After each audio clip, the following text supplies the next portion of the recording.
बोलिए विष्णु भगवान की जय, नारायण भगवान की जय, मुरली मनोहर भगवान की जय। आइए आज मैं आपको चैत्र मास के शुक्ल पक्ष की एकादशी जो कि कामदा एकादशी है उसके व्रत की कथा मैं आपको सुनाता हूँ। भगवान विष्णु के मंत्र का जाप करते हुए आप कथा सुनिए और अपने जीवन को धन्य बनाइए। बोलिए विष्णु भगवान की जय। धर्मराज युधिष्ठिर बोले, हे भगवान, आपको कोटि कोटि प्रणाम है। मैं आपसे प्रार्थना करता हूँ कि आप कृपा कर चैत्र मास के शुक्ल पक्ष की एकादशी का वर्णन कीजिए। श्री कृष्ण भगवान बोले, हे राजन, आप एक पुरानी कथा सुनिए जिसको वशिष्ठ जी ने राजा दिलीप से कही थी। राजा दिलीप ने पूछा कि गुरुदेव, चैत्र मास के शुक्ल पक्ष की एकादशी का क्या नाम है, उसमें किस देवता की पूजा होती है तथा उसका क्या विधान है, सो आप कृपा कर मुझसे बताएं। महर्षि वशिष्ठ जी बोले, हे राजन, चैत्र मास के शुक्ल पक्ष की एकादशी का नाम कामदा एकादशी है। यह पापों को नष्ट कर देती है, जैसे अग्नि सूखे काष्ठ आदि को जलाकर नष्ट कर देती है, और पुण्य के प्रभाव से समस्त पाप नष्ट हो जाते हैं और पुत्र की प्राप्ति होती है। इसके व्रत से कुयोनि छूट जाती है और अंत में स्वर्गलोक की प्राप्ति होती है। अब मैं उस महात्म को कहता हूँ, सो ध्यान पूर्वक सुनिए। बोलिए विष्णु भगवान की जय। प्राचीन काल में एक भोगापुर नामक राजा था। वहाँ पर अनेक ऐश्वर्यों से युक्त पुंडरीक नाम का एक राजा राज्य करता था। वहाँ अनेकों अप्सरा, गंधर्व, किन्नर आदि वास करते थे। उसी जगह ललिता और ललित नाम के स्त्री पुरुष अत्यंत वैभवशाली घर में निवास करते हुए विहार किया करते थे। वे दोनों एक दूसरे को बहुत प्रेम करते थे और आपस में अलग हो जाने पर व्याकुल हो जाते थे। एक समय राजा पुंडरीक गंधर्वों सहित सभा में शोभायमान थे। उस जगह ललित गंधर्व भी उसके साथ गाना गा रहा था और उसकी प्रियतमा ललिता उस जगह नहीं थी। उससे वह उसको याद करने के कारण अशुद्ध गाना गाने लगा। नागराज करकोटक ने राजा पुंडरीक से इसकी शिकायत की।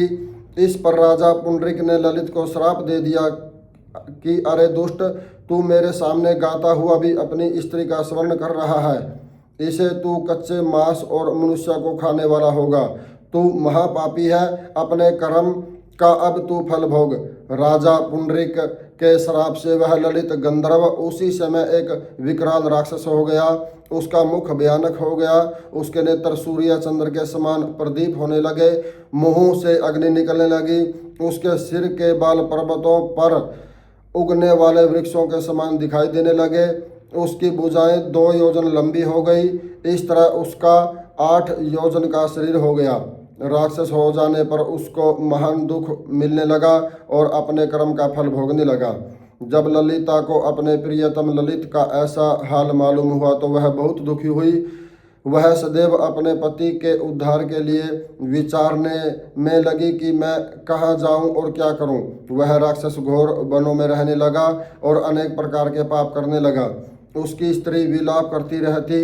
एक दिन वह अपने पति के पीछे घूमते घूमते विंध्याचल पर्वत चली गई। उसने वहाँ उस जगह श्रृंगी ऋषि का आश्रम देखा। वह शीघ्र ही उस आश्रम के पास गई और उस ऋषि के सन्मुख जाकर वीणा करने लगी।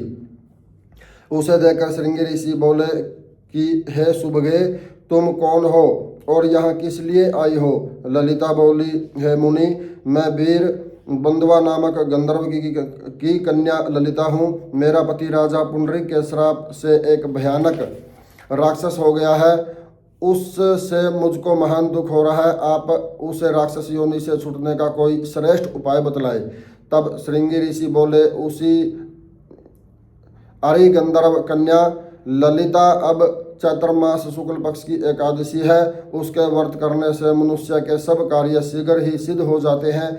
यदि तू उसके पुण्य को अपने पति को देगी तो वह शीघ्र ही राक्षस योनि से छूट जाएगा और राजा का श्राप शांत हो जाएगा।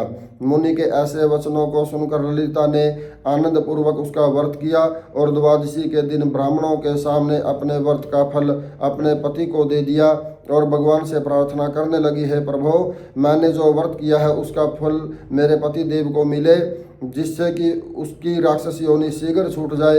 एकादशी का फल देते ही उसका पति राक्षस योनि से छूट गया और अपने पुराने स्वरूप को प्राप्त हुआ। वह अपने सुंदर वस्त्रों तथा आभूषणों से अलंकृत होकर पहले की भांति ललिता के साथ विहार करने लगा। कामदा एकादशी के प्रभाव से वह पहले की भांति अधिक सुंदर हो गया और पुष्पक विमान पर बैठकर स्वर्गलोक को चले गए। हे राजन, इस व्रत को विधि पूर्वक करने से समस्त पाप नष्ट हो जाते हैं। इसके व्रत से मनुष्य ब्रह्म हत्या आदि के पाप और राक्षस आदि की योनि से छूट जाते हैं। संसार में इसकी कथा व महात्मा के स्वर्ण व पठन से वाजपेय यज्ञ का फल प्राप्त होता है। बोलिए विष्णु भगवान की जय, नारायण भगवान की जय, मुरली मनोहर भगवान की जय। मैंने आपको ये चैत्र मास के शुक्ल पक्ष की कामदा एकादशी की कथा सुनाई। आपको अगर कथा अच्छी लगी है तो आप मेरे चैनल को सब्सक्राइब करें, कमेंट करें और अपने मित्रों के साथ, अपने मित्रों के पास, अपने प्यारों के पास, अपनी बहनों के पास इस कथा को शेयर करें। जय माता की, जय विष्णु भगवान जी की।